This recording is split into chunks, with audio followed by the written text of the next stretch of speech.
గోవాకు పోయినప్పుడు నాకు ఎసిడిటీ వల్ల కొంచెం గొంతులో మంటేస్తా అంటే ఈనో గోకాఫ్ ఇట్లాంటివి ఉంటాయి కదా పౌడర్స్, అది తీసుకొని తాగాను అనమాట.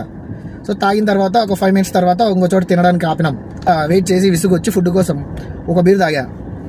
Correct within 1 hour full stomach pain, అసలు తట్టుకోలేం, చచ్చిపోతామేమో అన్నంత పెయిన్ అనమాట.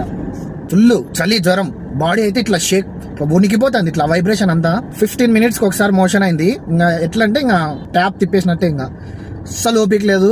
సరే అని ఏదైనా ఫుడ్ తినడానికి ట్రై చేస్తే వామిటింగ్ వచ్చేస్తుంది. నేను పడుకున్నాను.